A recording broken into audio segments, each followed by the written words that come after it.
Hello and welcome to स्वेट्स classes. आज हम हिस्ट्री का first chapter heritage of India के बारे में स्टडी करने वाले हैं।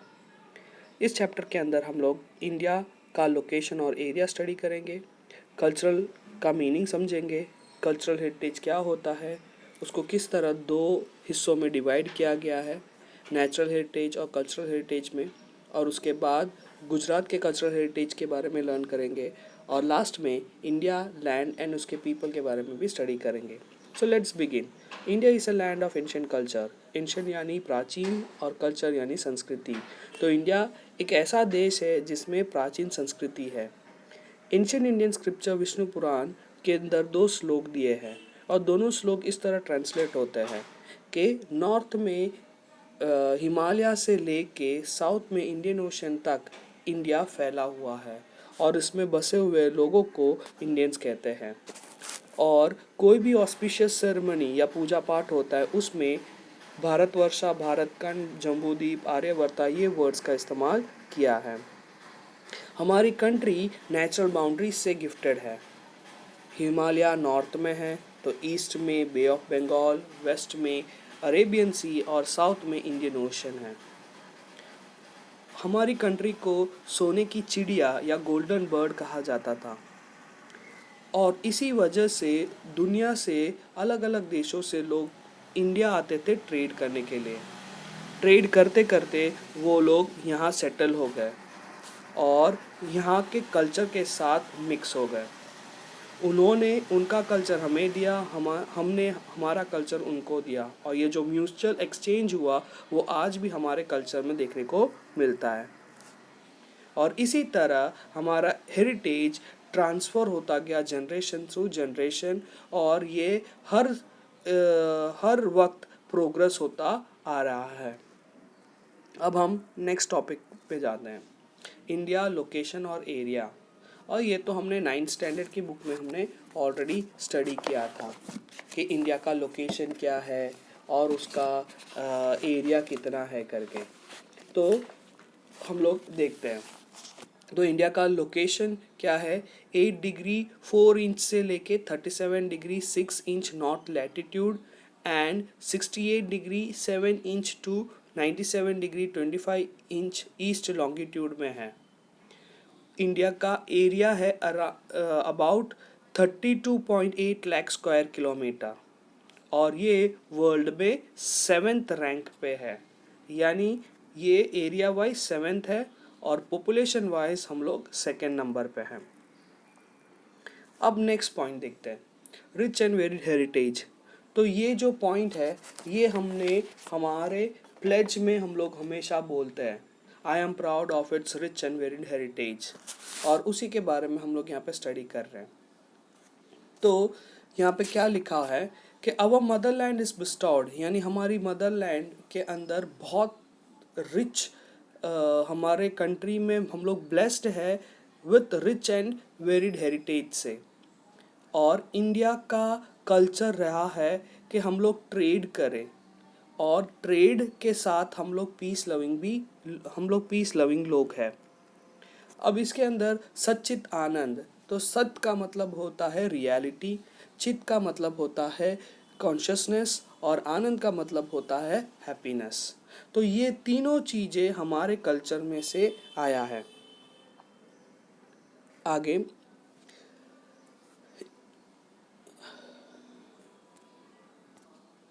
और ये सब पॉसिबल इसलिए हुआ है क्योंकि बहुत सारे लोग यानी अदर कंट्रीज से लोग इंडिया में आके बसे, और ये म्यूचुअल एक्सचेंज हुआ तब जाके ये सब पॉसिबल हुआ है।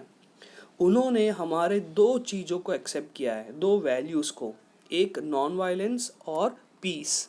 जब हम लोग नॉन वायलेंस और पीस की बात करते हैं तो हमें गांधी जी याद आते हैं, और इसको लोगों ने, सिर्फ लोगों ने नहीं, अदर कंट्रीज ने उसको अडॉप्ट भी किया है और एडमायर किया है। हम लोग शुरुआत करते हैं इंडस वैली सिविलाइजेशन से लेके आज तक जितने भी लोग रहते थे, उनकी वजह से, उनके टैलेंट की वजह से, उनकी एबिलिटी की वजह से, उनके स्किल की वजह से आज हमारा कंट्री एक रिच और एक वेल्दी है। और इसमें इसको साथ इसका बढ़ावा करने के लिए बहुत सारे स्कॉलर्स, थिंकर्स, आर्टिशियंस, सेजर्स, सेंट्स, साइंटिस्ट, हिस्टोरियंस सब ने कंट्रीब्यूट किया इसके ग्रोथ के लिए। आगे पढ़ते हैं कल्चर। तो कल्चर का मीनिंग समझते हैं। क्या है कल्चर? तो culture is a sum of habits, values, customs, tradition and conduct of a lifestyle. और उसको डीपर मीनिंग यहाँ पे सिंपल वे में दिया है। Culture means a way of life, यानी हमारे रहने के तौर तरीके। अब इसके अंदर ये एक्सप्लेन किया गया है कि कैसे तौर तरीके, यानी हम लोग के लाइफ में जो चेंजेस आया है वो किसकी वजह से आया है? पब्लिक लाइफ की वजह से, या सोशल रूल्स एंड रेगुलेशंस की वजह से, या अलग अलग सोसाइटी की वजह से। तो ये सारे कल्चर्स हमारे अंदर यहाँ पे हमने मैंने जैसे कहा ना, दूसरे कंट्रीज से लोग आते थे ट्रेड करने के लिए, तो उनका कल्चर भी उन लोग लेके आते थे और हमारे साथ मर्ज हो गए। तो उनका कल्चर भी हमको उन्होंने सिखाया, हमारा कल्चर भी हमने उनको सिखाया, तो ये मर्ज हो गया है। तो डिफरेंट सोसाइटी से हमको अलग रूल्स एंड रेगुलेशंस सीखने को मिला। उनकी पब्लिक लाइफ अलग होती थी, उनकी सोसाइटी में रूल्स एंड रेगुलेशंस अलग होते थे, तो ये सब मिक्स हो गया। तो इसको हम कल्चर कहते हैं। इसलिए यहाँ पे लिखा गया है कि culture is a total of habits, जो हम लोग डेली करते, बार बार करते, उसको हैबिट्स। वैल्यूज़, वैल्यूज़ जैसे कि अहिंसा, जैसे कि नॉन वायलेंस, जैसे कि दूसरों को दान देना, ठीक है, ये सब वैल्यूज़ है हमारे अंदर। तो ये values, customs and tradition, custom बहुत सालों से हम लोग करते हैं, ट्रेडिशन यानी हमारे पूर्वजों ने जो किया था वो वही हम लोग फॉलो करते, तो वो ट्रेडिशन। तो ये सब एक मिक्सचर है, ये सब का टोटल है क्या? कल्चर। तो कल्चर का मतलब क्या है? Way of life, and it is also a total of habits, values, customs, traditions and ideals leading humans to the highest level. अब आगे देखते हैं कल्चरल हेरिटेज ऑफ इंडिया। अब यहाँ पे हेरिटेज वर्ड को एक्सप्लेन किया है। तो हेरिटेज का मतलब क्या है? Is a valuable gift from our forefathers to us, यानी हमारे पूर्वजों से हमें गिफ्ट में मिला है ये हेरिटेज। ठीक है। अब इंडियन हिस्ट्री हज़ारों साल पुराना है, और जैसे मैंने आपको कहा था यहाँ पे हम लोग प्लेज जैसे लेते हैं, I love my country and I am proud of its rich and very heritage. तो ये हमारे हेरिटेज के लिए हम लोग हमारे कंट्री को बहुत प्यार करते, और साथ में हम लोग बहुत प्राउड फील करते इसकी हेरिटेज को लेके। अब जैसे मैंने आपको कहा था कल्चरल हेरिटेज दो हिस्सों में डिवाइड किया गया है। एक है नेचुरल हेरिटेज और दूसरा है कल्चरल हेरिटेज। तो हम देखते हैं कि नेचुरल हेरिटेज क्या है। तो नेचुरल हेरिटेज क्या है? तो नेचुरल हेरिटेज का मतलब एनवायरनमेंट, नेचर और ह्यूमन लाइफ को नेचुरल हेरिटेज कहा गया है। एक क्लोज रिलेशनशिप। तो ये क्लोज रिलेशनशिप क्या है? किसके बीच में है? नेचर के बीच में, एनवायरनमेंट के बीच में और ह्यूमन लाइफ के बीच में। अब हम लोग नेचुरल हेरिटेज के अंदर आप बिलीव करो सब कुछ आ जाता है। सब कुछ यानी mountain, forest, desert, river, stream, जो सब नेचर का है ना, वो सब कुछ नेचुरल हेरिटेज में आएगा। Creepers, flowers, leaves, insects and varied landscape, wide range of minerals, vegetation, plants and animals, ये सब कुछ इसके अंदर आ गया। अब इसके अंदर और भी हम लोग देखने जाएंगे तो इसके अंदर हम लोग फॉर एग्जांपल कुछ टेल्स, पंचतंत्र की स्टोरीज है, वो आप देखोगे तो उसके अंदर हमारा क्लोज रिलेशनशिप विद नेचर बताते हैं। जैसे कि the fox and the grapes, ठीक है, द थर्स्टी क्रो। तो ये क्लोज रिलेशनशिप्स बताते हैं पंचतंत्र में। और तो और क्लासिक एंड फोक म्यूजिक भी एक दिन की, एक पीरियड ऑफ डे जो है उसको रिलेटेड किया हुआ है। Medicines like Ayurveda, Unai, nature cure, ये सब भी नेचर पे डिपेंडेंट है। इसको फर्दर डिवाइड किया है क्योंकि ये नेचुरल हेरिटेज है ना, वो हमने पूरा एक साथ देखा है, तो इसको डिवाइड करके हमें बताया है। लैंडस्केप, तो लैंडस्केप पे से हमें क्या पता चलता है कि सब तरह का land form, that is mountain, hill, river, sorry river नहीं, माउंटेन हिल, वैलीज, प्लेटूज, प्लेन्स, ये सब कुछ लैंडस्केप में आएगा। नेक्स्ट रिवर्स, रिवर्स में हर तरह का रिवर, यहाँ पे गंगा, यमुना, सरस्वती, इंडस, नर्मदा, तापी, ये सब कुछ रिवर्स का फॉर्म है। और इसी के साथ हमें पता है कि पहले ज़माने में लोग रिवर के आसपास आके बसते थे, क्योंकि रिवर हम उनके लिए और हमारे लिए बहुत इम्पॉर्टेंट है। तो पहला सबसे इम्पॉर्टेंट चीज़ है, रिवर में से हमें क्या मिलता है? ड्रिंकिंग वाटर, हमारे डोमेस्टिक यूसेज के लिए, इरिगेशन पर्पस के लिए, इलेक्ट्रिसिटी जनरेट करने के लिए, और वाटरवेज की तरह भी हमने रिवर का इस्तेमाल किया है। और तो और हमने पानी का इस्तेमाल इंडस्ट्रीज़ को डेवलप करने के लिए भी किया है, जैसे कि clay industry, plastering and building of houses के लिए भी। Next, vegetation. वेजिटेशन के अंदर हर तरह का वेजिटेशन आ जाता है, हर तरह का प्लांट्स, हर तरह का ट्रीज, श्रब्स, क्रीपर्स, सब कुछ इसके अंदर आ गया। इंडिया में लोग बैनियन, पीपल और बसिल, दैट इज़ तुलसी, इनको वर्शिप करते हैं। हमारे यहाँ पे मेडिसिनल प्लांट्स भी हैं, जैसे कि आंवला, एलोवेरा, तुलसी, नीम, ये सब मेडिसिनल प्लांट्स है। फ्लावर्स है, रोज, लोटस, मोगरा, दामोदर, सनफ्लावर, ये सारे फ्लावर्स है जो ब्यूटीफुल है, इसके फ्रेगरेंस अच्छे है, तो ये भी इसके अंदर इंक्लूडेड है। वाइल्ड लाइफ, तो वाइल्ड लाइफ के अंदर हर तरह का एनिमल आ गया, whether it is a wild animal या डोमेस्टिकेटेड एनिमल, कार्निवरस, ओमनिवरस, सब तरह के एनिमल्स इसके अंदर आ गए। गुजरात की बात करते हैं तो गुजरात के अंदर आपने देखा है कि एशियन लायन जो गिर फॉरेस्ट में आपको देखने को मिलेगा। और तो और जो गॉड और गॉडेसेस है, जो हिंदू धर्म में जो गॉड एंड गॉडेसेस है, वो लोग के व्हीकल्स कौन कौन से हैं? एनिमल्स है। जैसे शिवा, तो शिवा का व्हीकल है बुल, गणेश जी है तो गणेश जी का व्हीकल है माउस। ऐसे मोस्टली हर गॉड और गॉडेसेस को व्हीकल है वो एनिमल्स है। आगे हम कल्चरल हेरिटेज को देखते हैं। तो कल्चरल हेरिटेज क्या है? तो यहाँ पे दिया है, cultural heritage is a man made heritage. Cultural heritage क्या है?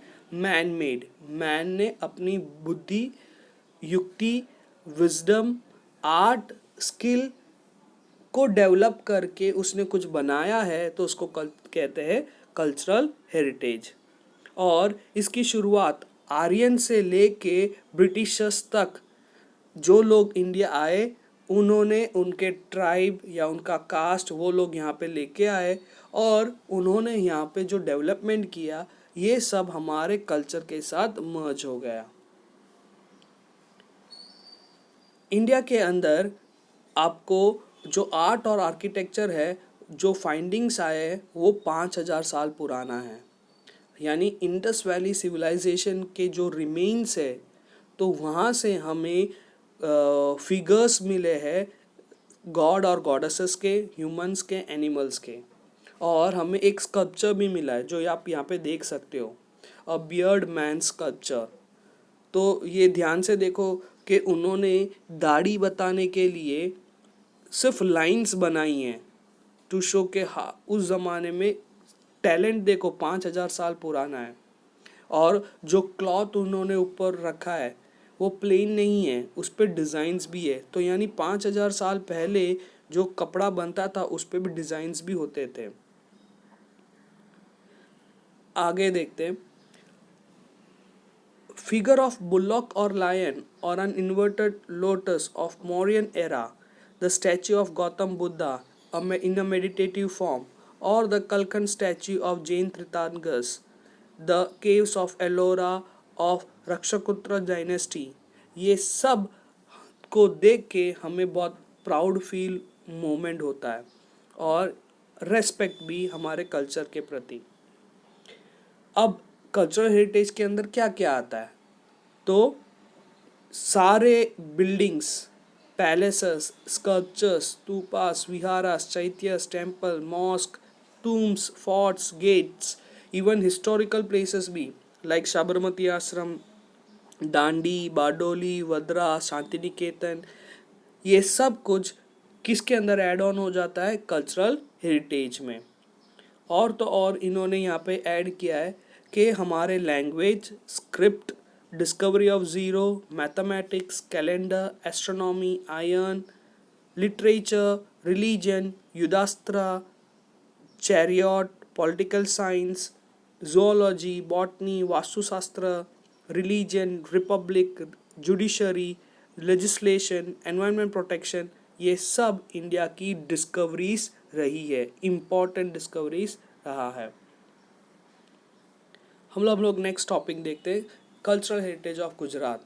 तो कल्चरल हेरिटेज में क्या क्या आता है गुजरात के अंदर, तो आर्कोलॉजिकल इम्पोर्टेंस जैसे लोथल है, रंगपुर में धोलेवीरा है, रोजाड़ी या श्रीनाथगढ़ है, places of pilgrimage like victory tower of Vadnagar, stone inscription of king Ashoka है, सन टेम्पल ऑफ मोधेरा है, गेट ऑफ चंपेनेर है, रुद्र महालय ऑफ सिद्धपुर है, मनासार लेक ऑफ विरामगाम है, जमा मस्जिद अहमदाबाद का, झूलता मीनार, सिद्दी सैयदनी जाली, temples of Hathi Singh, Sahastralinga lake of Patna, Rajmahal of Vadodara, tomb of Mohammad Khan, Parsi Agiary Navsari में, ये सब वर्थ सीइंग प्लेसेस है, यानी टूरिस्ट प्लेसेस है, तो हम लोग जाके देख सकते हैं।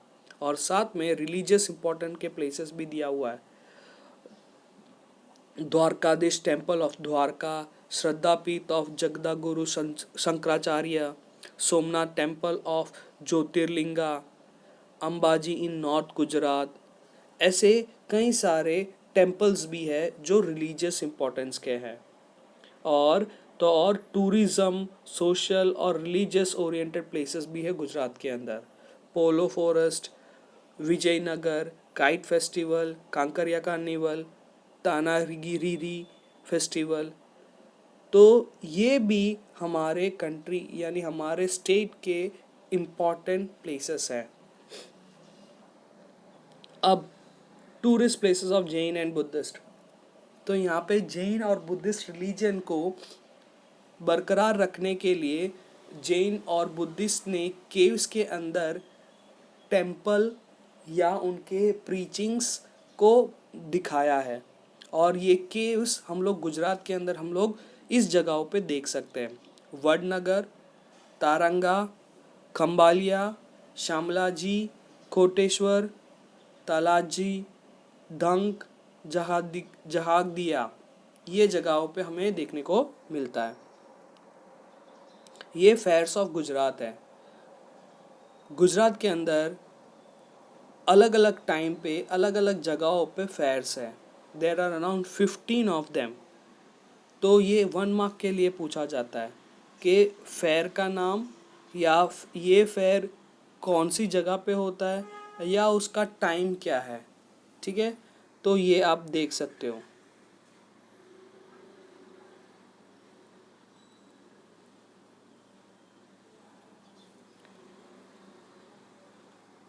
Until next video, keep learning and keep practicing. Thank you.